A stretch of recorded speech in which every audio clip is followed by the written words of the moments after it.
So I want to start off by saying thank you guys for joining me on this episode of Kane's Chats. I really do appreciate it. No problem. Thank you for having us. Um, so I want to dive right into the conversation that we're having today on race, and I want to start off with white privilege. So I'm going to start off with the definition, and white privilege is inherent advantages possessed by a white person on the basis of their race in a society characterized by racial inequality and injustice. So for my first question, I want to direct this towards Kinnon. Kinnon, why is it harder, maybe harder for a white person to see white privilege? Mhm. So I don't claim that I'm an expert on white privilege at all.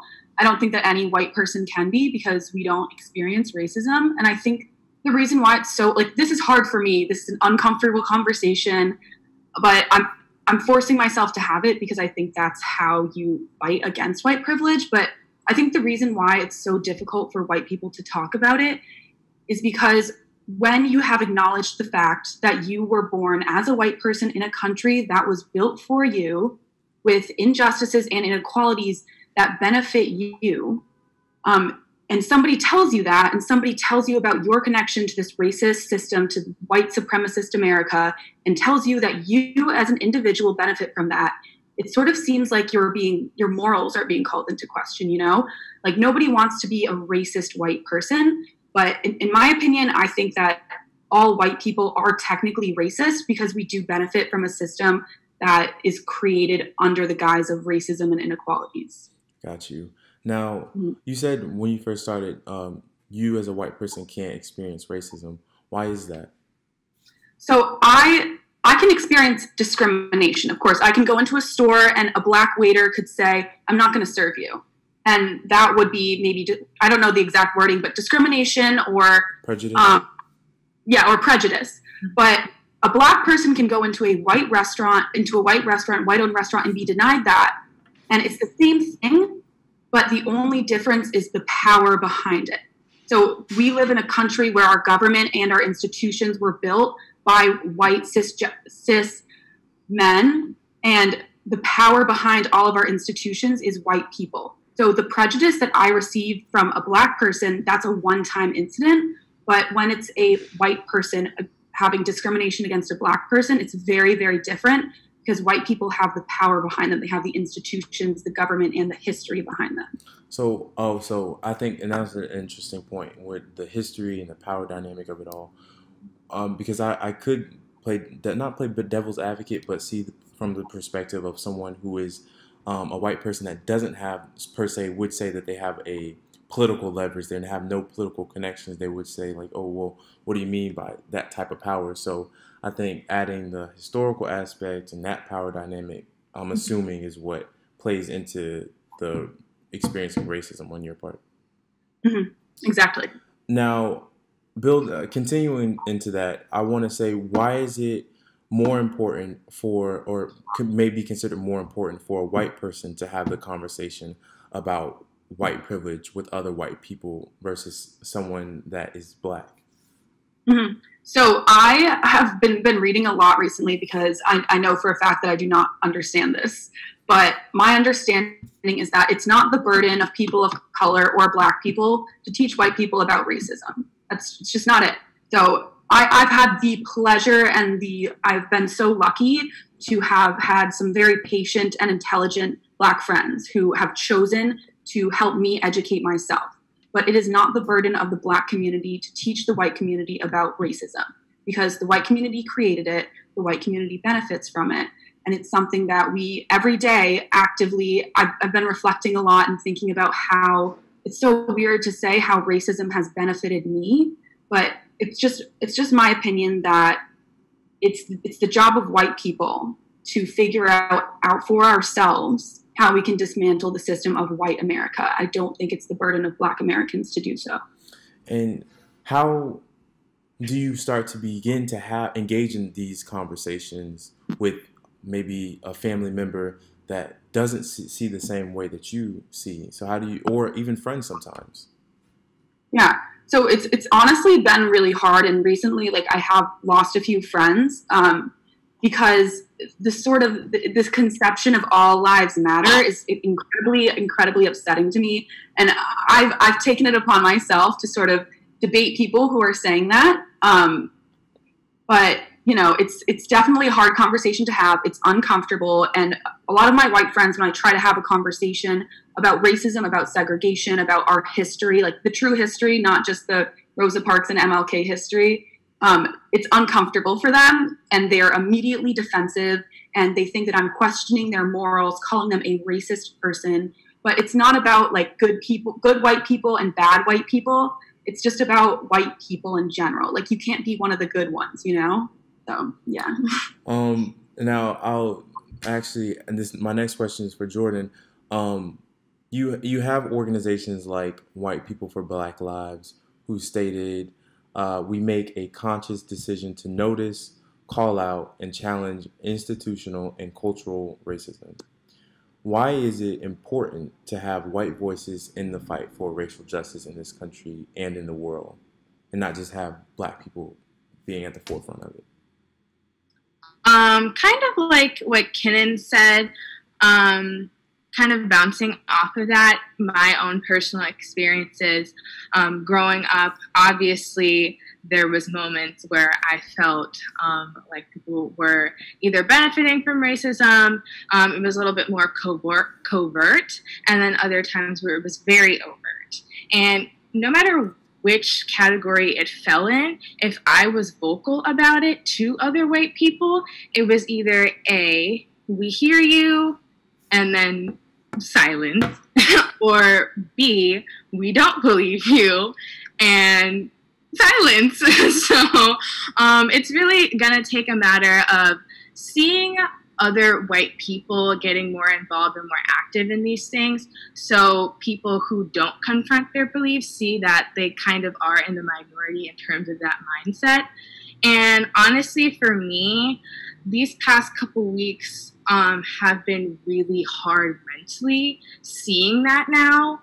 My experiences throughout high school, I was not super duper vocal just because I was in a very predominantly white setting. But even in the moments where I were, people were not listening. And now to see them in these positions where, they're the Blackout Tuesday and the Black Lives Matter and posting petitions and all these things, it's a very bittersweet moment to see people to get educated, but just reflecting back on those years where I was just completely ignored and disregarded. And I feel like putting that responsibility onto white people also relieves a burden on Black people. We have been dealing with these issues our whole lives. Nothing about our lives were comfortable. I'm sure having an uncomfortable conversation is not the end of the world, but it's for sure going to take a lot of time from both parties to Apollo. It's going to take a lot of time from both parties to really understand, but I think it's also important to acknowledge that even after you are enlightened, per se, by a Black person or a white person on racism, it is also not Black people's responsibility to just be like, okay, racism over. Like, it's going to take a lot of acceptance and moving on. There's a lot of times where people have said things that were inherently racist to me, and those things stick with me my whole life. I remember it. And, now they're tweeting Black Lives Matter. So it's kind of like you may not even realize you've said anything racist to me. So it's going to take a lot of time for sure. Got you. And to transition into what kind of the things that you were talking about, there's a lot of things like certain things like implicit bias that play into what we're dealing with today with the systemic aspect of it. So looking to systemic racism and how it's played out into society today, everything that we're going to be talking about today, I want to build upon it, because everything in life is like, it's a building block, and somehow something is connected. With that being said, system, just to give for the viewers and audience, I don't want to just be throwing out words and definitions. I want everyone to be aware. So systemic racism refers to how ideas of white superiority are captured in everyday thinking at a systems level. So taking in the big picture of how society operates rather than looking at one-on-one situations. Looking recently to a post, giving an example, my feed, I don't know, I'm pretty sure everyone's feed is blowing up with everything going on with racial injustice, racism. It's going crazy. And a high school that me and Jordan attended recently had got caught in like the topic of conversation when one person made a post and said that our high school, me and Jordan's high school, is one of the most racist places that he has ever been, and he's lived in 4 countries. Now, to start off, I think it's important to understand that his experience is his experience, and no one can deny someone else's experience, no matter whatever it is. But I think it is important to build and analyze his experience deeper than just making a bold claim like it's the most racist place. So looking at that and looking at systemic racism at play, and feel free to jump in as well, Kinnon, and not just think that since you didn't go to the same high school that you have no play, because you went to high school. So with that being said, Jordan, do you think that systemic racism had a play in your high school experience at Fort Myers High School? For sure. It became a lot more apparent to me once I hit my junior year and I had finally matriculated into the IB diploma program. It's very apparent also before you even go to high school. I'm sure you remember the way you apply to your high school in our county is a more difficult process. Apparently, it's based off your academics in middle school and wherever you live. Personally, for me, I do not live close to the high school that we went to, so it was no question I had to do the IB program in order to get in. And then once I had gotten to my junior year, I had noticed a lot of people had dropped out of the IB program and that my classes were beginning to be a lot more predominantly white. It was always predominantly white, but it started to become very apparent who was in IB and who was not in IB. And IB is like technically considered like the higher level courses at our school. So we were just treated, more like uppity, I guess you could say. And to see the numbers in terms of the Black population in IB versus not in IB, it was a very stark difference. And it was a very disappointing difference. And it wasn't a matter of Black kids don't want to be in IB or they don't have the motivation to be in IB. It can also just be a matter of it just was not an overall accepting experience to be in IB. And quite honestly, it was also very competitive. And I also feel like in terms of the faculty, I also noticed a lot of the times that there was constant over-policing of Black children. And I just never really understood why. And I noticed I was starting to receive that treatment. And then when it came down to them finding out, that I was in the IB program, it was like, like she's one of the good ones. But what is a good one? Like, what is a good Black person to you? Why do you have those connotations depending on race? So it became very apparent to me, even if it wasn't necessarily openly racist, like remarks in terms of like slurs or anything, but a lot of things were very implicit and honestly, in my opinion, intentional. So that's my personal experience. I will say as far as in regards to the school selection, that's always been a little tricky when it comes to school selection in Lee County. I will say when it came to Fort Myers High School, it always tended to have a high selection list, like a high wait list. And tactics that students would use would be to apply to the IB program, because if you automatically got accepted into the IB program, you didn't have to wait on the wait list, basically. Mm-hmm, but I don't know if as far as I don't know if as far as like your grades in middle school, if that determined. I don't think that they did, but I could be wrong. I don't think that that had anything to play into it. I think it's a myriad of factors. I know one factor that played in for me was I had a sibling that went there. So when you have a sibling at a certain high school, you kind of get guaranteed priority. Yeah. But to ask you a question, Kinnon, would you say that at your high school was it systemic racism at play? Okay, so I'm from Maine, which is, I don't know if you guys know, it's the least diverse state in the country. And I never realized this until very recently. I went to one of the top so I went to public school.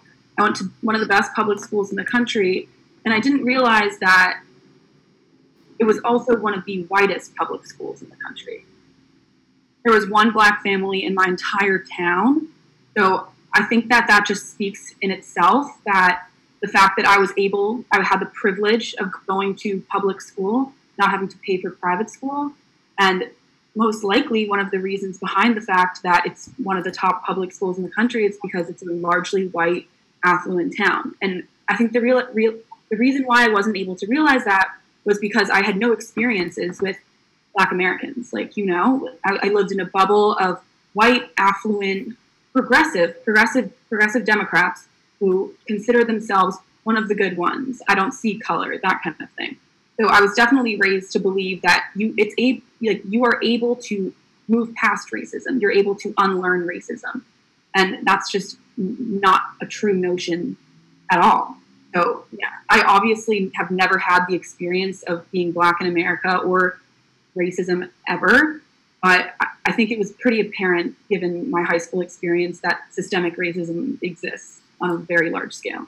Got you. Now going back to you, Jordan, into the post with the high school, as far as someone calling out the high school and overgeneralizing the high school that you went to as the most racist place, do you see a difference between Black students who were in the IB program and students who were not, with their experience of seeing maybe privilege at play, classism at play, favoritism at play?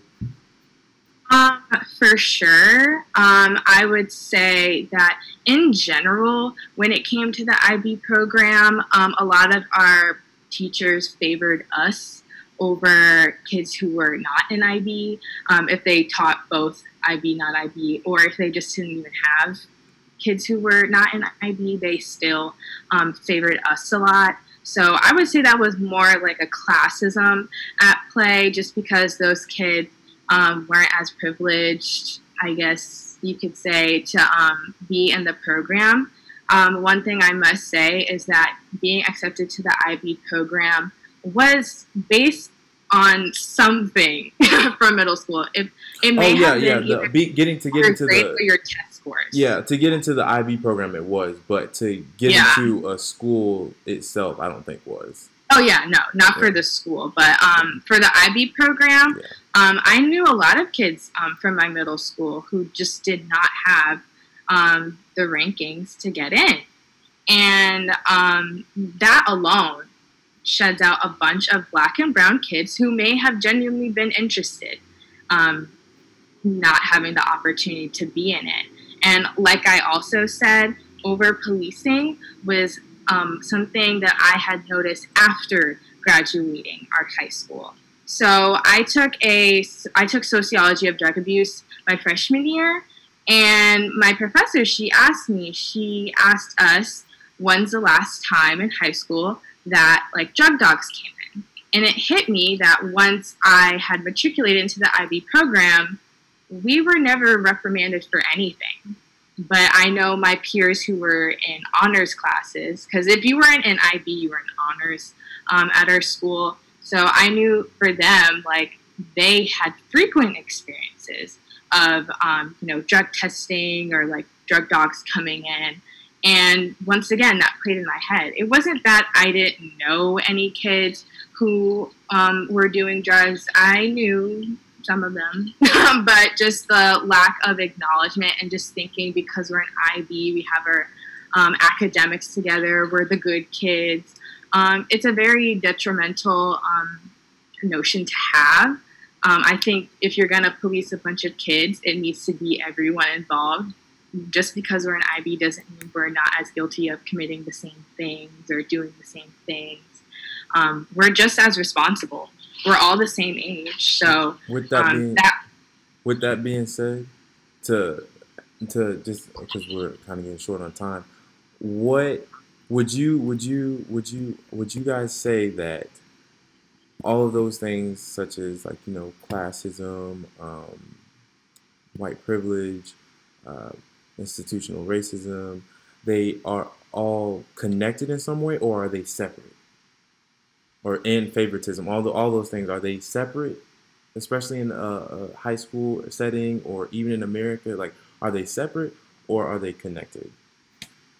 I personally think they're all connected.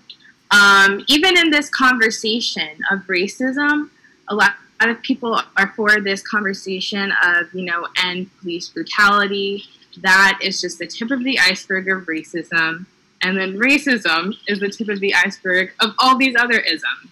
And I feel like it's going to take a lot of knowledge of more than just how to be anti-racist. It's going to take a lot of more conversations in terms of sexism, obviously classism, ableism, discrimination against the LGBTQ plus community. I feel like these are all very interconnected. Just the conversation of intersectional feminism covers that. So I feel like one doesn't really outweigh the other. It's just that some of them are more explicit. So racism is for sure a more explicit thing, per se, like ableism. So I feel like it's going to take a lot of conversation other than just like defunding the police. So yeah. And I wanted to end on this note. What is it that, because I think everyone, mostly, I won't say everyone, but I think for the most part, everyone in society wants to have a progressive, like everyone's equal, you know, but I think how we're getting there and how we should get there and how we think is where we as human beings are going to always disagree and never have any type of concrete way of, we can all do this. Mm-hmm. What would you guys say is what can be done for the next generation and also for the previous generation before us, whether it's be advocating for other people, any type of activism, like what can they do? Because some people are just saying, like, just sitting at their homes on their phone. So what is it that people can do that you think it would help progress society into a better ideal world, per se? Mm-hmm. So I believe very strongly that racism in America will continue until our textbooks are fixed to accurately portray Black history and to accurately portray the Black experience in America. Because growing up, I was taught about Martin Luther King Jr. and I was taught about Rosa Parks, who were like the two peaceful. We were taught only the good things. They marched in the streets alongside everyone. They worked with white congressmen to sign acts. And we were not taught the true history of the Black American experience. And I think that that's something that it's not going to solve racism. There's no silver bullet. There's no one thing that's going to solve racism. But I think that's a really good step in the right direction, which is to accurately portray our history rather than making it seem like slavery was okay. Jordan? My personal opinion, just like how I was saying, like all of these issues are interconnected. It's going to take the people at the top, unfortunately, that's the rich white men, to care. Or all of us are going to have to, I guess, rebel, per se. One thing I read is that Black liberation is everyone's liberation. True Black liberation is everyone's liberation, no matter what privileges you do have or don't have. And also, when it comes to Black liberation, it's going to take a redistribution of wealth. So with that being said, I feel like we also need to, once again, acknowledge other issues, i.e. classism, because even if, we progress, we don't want to, take steps backward, but it's just different people in those positions. So I just think it's going to take a lot of education and a lot of prioritization in education because, because it's a matter of us seeing the true history, like Kinnon said, seeing the true history of our past. It's not pretty. It's not pretty for any identity that you are a part of, but it's something that needs to be known. Got it. And I think when you were talking just now, you got the same message I got about the. Yeah.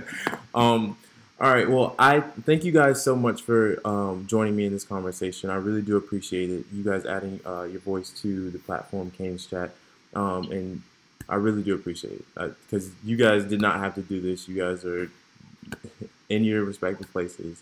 So again, I really do appreciate it. Thank you. Thank you. Thank you so much for having us.